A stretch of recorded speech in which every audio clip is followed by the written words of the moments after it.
আসসালামু আলাইকুম প্রিয় দর্শক, আশা করি সবাই ভালো আছেন। আজকের ভিডিওটি খুবই গুরুত্বপূর্ণ, কারণ আজ আলোচনা করব গর্ভবতী মা কী কী খাবার খেলে গর্ভের বাচ্চা সুস্থ, সবল ও সুন্দরভাবে জন্ম নিতে পারে। বিশেষ করে যারা মা হতে যাচ্ছেন তাদের জন্য খুবই গুরুত্বপূর্ণ, অথবা পরিবারের কেউ গর্ভবতী আছেন, তাই ভিডিওটি শেষ পর্যন্ত মনোযোগ দিয়ে দেখবেন।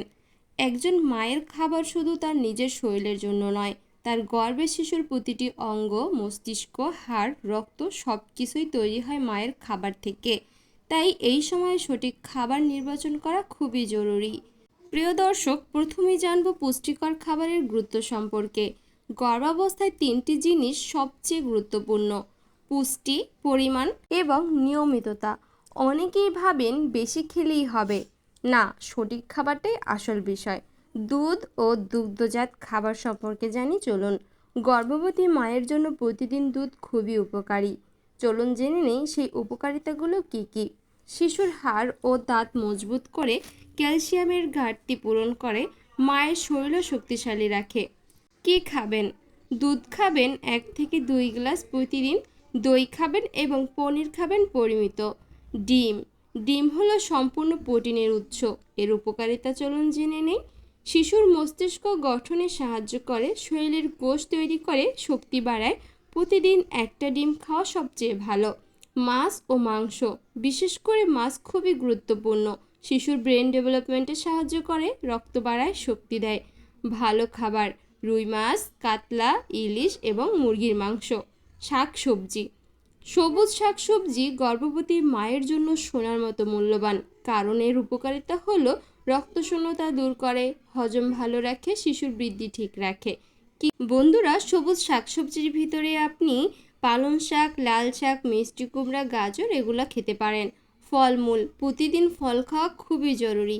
এর উপকারিতা হলো ভিটামিন দেয়, শরীর ঠান্ডা রাখে, রোগ প্রতিরোধ ক্ষমতা বাড়ায়। ভালো ফলের মধ্যে হলো আপেল, কলা, কমলা, আম। আম খাবেন মৌসুম অনুযায়ী। বন্ধুরা, আপনারা জানেন এখন আমের সিজন চলছে। ভাত ও রুটি কার্বোহাইড্রেট, শক্তির জন্য খুবই দরকার। এর উপকারিতা হলো শরীরে এনার্জি দেয়, দুর্বলতা কমায়। ভাত, আটা, রুটি, ওটস এগুলো কার্বোহাইড্রেট, তাই এগুলো খেতে পারেন। বাদাম ও বীজ, ছোট হলেও খুব শক্তিশালী খাবার হচ্ছে বাদাম ও বীজ। শিশুর মস্তিষ্ক উন্নতি করে, ভালো ফ্যাট সরবরাহ করে। বাদামের ভিতরে খেতে পারেন কাজু বাদাম, কাঠবাদাম এবং চীনা বাদাম। পানি, সবচেয়ে অবহেলিত কিন্তু সবচেয়ে গুরুত্বপূর্ণ। দিনে কমপক্ষে 8 থেকে 10 গ্লাস পানি পান করতে পারেন। প্রিয় গর্ভবতী মায়েরা, এবার আমরা জেনে নেব যে খাবারগুলো আপনাকে অবশ্যই এড়িয়ে চলতে হবে। কাঁচা বা আদা সিদ্ধ খাবার, অতিরিক্ত ঝাল মশলা, ফাস্ট ফুড, কোমল পানীয়, অতিরিক্ত চা কফি এগুলো একদমই খাওয়া যাবে না। দৈনিক খাদ্য তালিকায় আপনি সকালে রাখতে পারেন দুধ, ডিম, রুটি এবং দুপুরে খেতে পারেন ভাত, মাছ অথবা মাংস, সাথে সবজি। বিকালবেলা খাবেন আপনি ফল এবং বাদাম। রাতে খাবেন হালকা ভাত, রুটি এবং সবজি। সময় মতো খাবেন, বেশি ক্ষুধা লাগাতে দিবেন না। ডাক্তারের পরামর্শ অনুযায়ী ভিটামিন খাবেন। মানসিক চাপ সবসময় এড়িয়ে চলবেন।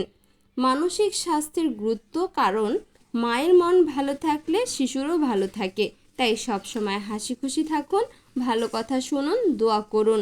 প্রিয় মা বাবারা, একজন সুস্থ শিশুর জন্ম শুধু আল্লাহর রহমত না, এর সাথে জড়িয়ে মায়ের যত্ন, খাবার এবং সচেতনতা। আজ থেকেই নিজের খাবারের দিকে খেয়াল রাখুন। আল্লাহ আপনাদের সবাইকে সুস্থ সন্তান দান করুক, আমিন। যদি ভিডিওটি ভালো লাগে অবশ্যই লাইক, শেয়ার ও সাবস্ক্রাইব করতে ভুলবেন না। আবারও দেখা হবে নতুন ভিডিওতে। সে পর্যন্ত ধন্যবাদ। আল্লাহ হাফেজ।